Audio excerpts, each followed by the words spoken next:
Olá, bom dia, Dr. Gustavo. Vou te apresentar agora essa primeira etapa do meu trabalho de conclusão de curso.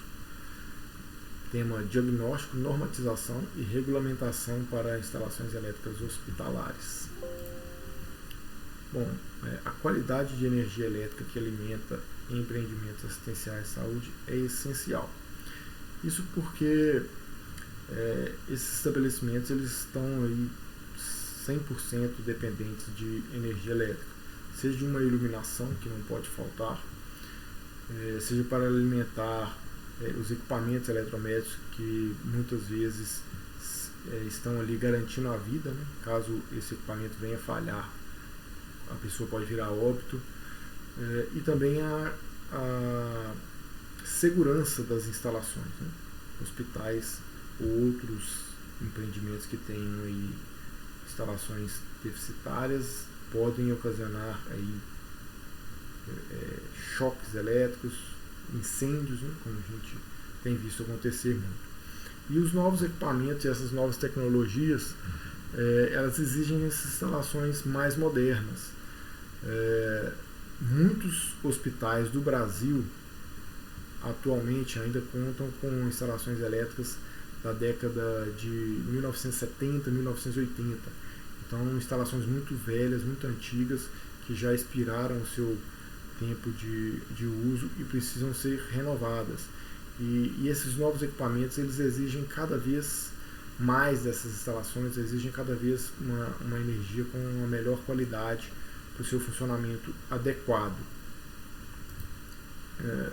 A justificativa para esse trabalho é orientar e alertar os profissionais sobre as consequências geradas pelas falhas elétricas.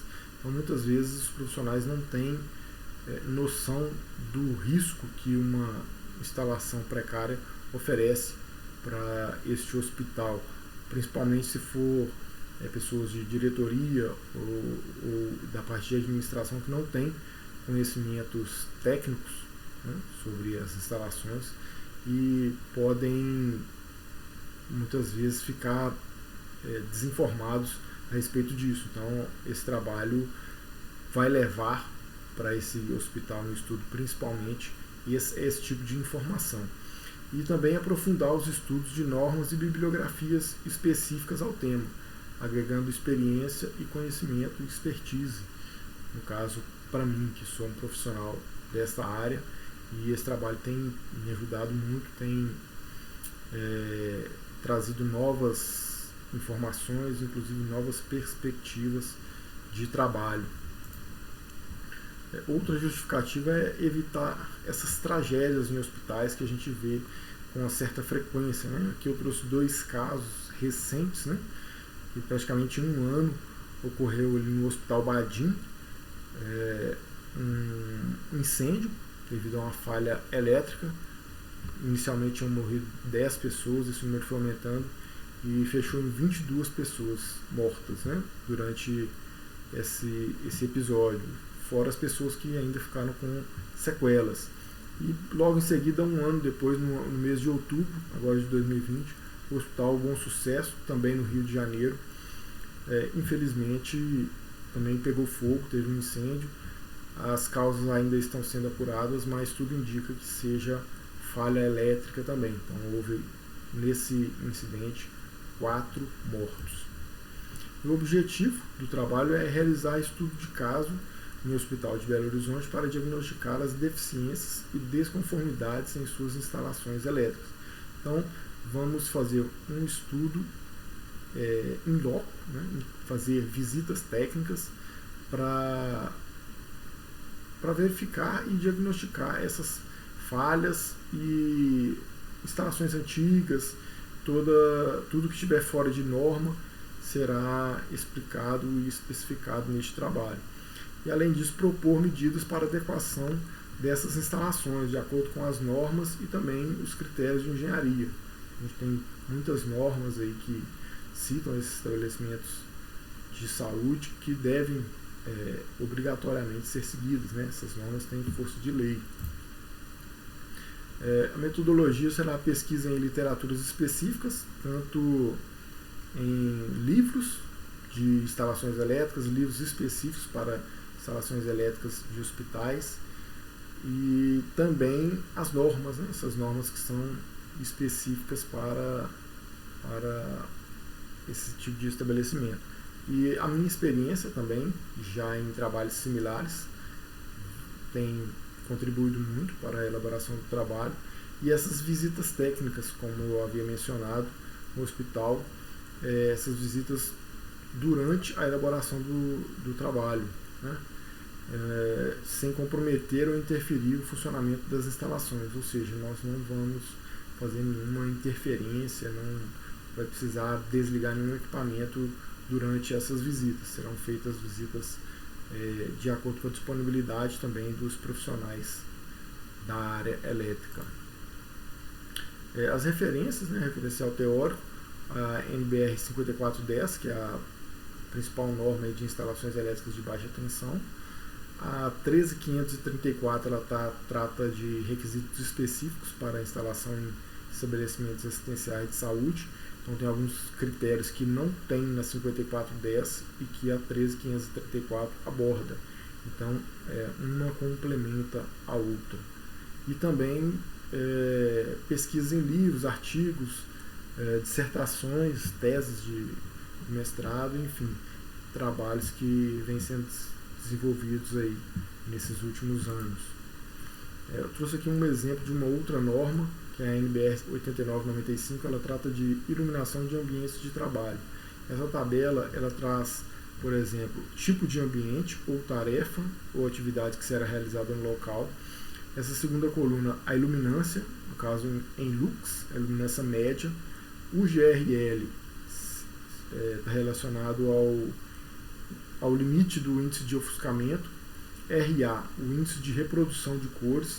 Então, por exemplo, para exames e tratamentos, né, no caso de sala de exames em geral, ou exames de ouvido, leitura, por exemplo, índice de reprodução de cor de 90, ou seja, tem que ser muito fidedigno, né, porque uma iluminação precária ou uma iluminação com índice de reprodução de cor inferior vai trazer distorções ali para o que o médico ou o profissional esteja vendo. Então, esse índice de reprodução de cor para hospitais é muito importante. E tem aqui algumas observações quanto a essa iluminância, por exemplo, sala de espera, né, os corredores, essa iluminância média ela é medida no nível do piso.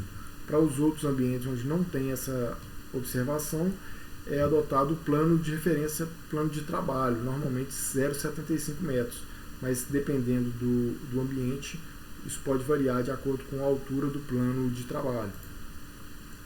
O choque elétrico é uma perturbação de natureza e efeitos diversos.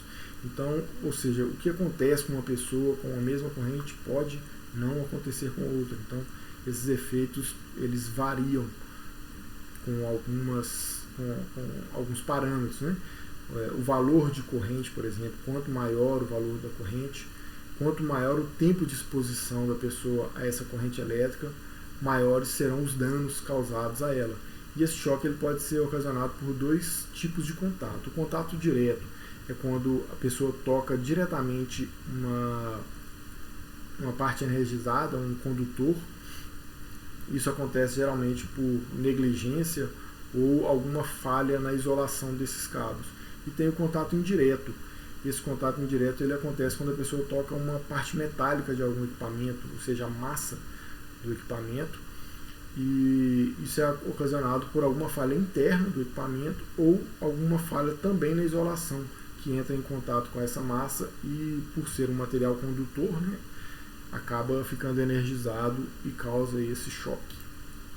O aterramento, o objetivo, ou um dos objetivos é manter os potenciais de corrente de falta dentro de limites de segurança, para que, no caso de choque, por exemplo, ele seja minimizado, né, essa corrente, através de um aterramento com uma impedância pequena, vai oferecer um caminho de menor impedância para a corrente, então ela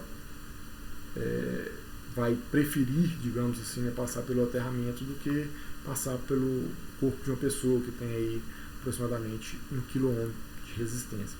e aumentar a sensibilidade dos equipamentos de proteção, porque quanto melhor for esse equipamento, quanto mais rápido for esse retorno da corrente de um curto-circuito, por exemplo, mais rápido a proteção vai atuar. No caso, um disjuntor, um relé de proteção, o retorno da corrente por um aterramento com uma impedância menor vai ser mais rápido e a proteção vai atuar com mais eficiência. Os aterramentos são vários esquemas de aterramento de acordo com a 5410. Para os hospitais existe o esquema IT médico, que é um esquema específico para hospitais, e ele é obrigatório em locais do grupo 2. Esse grupo 2 ele é um local onde o equipamento eletromédico tem um contato direto com a parte interna do corpo do paciente, ou um equipamento de suporte à vida, que se aquele equipamento parar, a pessoa vem a óbito. Então, esse esquema IT ele é utilizado para esse grupo, para esse local de grupo 2. Todas as partes vivas são isoladas da terra. Então, existe um transformador de isolamento que isola o primário do secundário. Então, a alimentação dos equipamentos ela está toda isolada, ela não tem um aterramento nem mesmo do neutro. Ou pode ter um aterramento, porém com uma alta impedância. Então, da mesma forma, essa alimentação fica flutuando.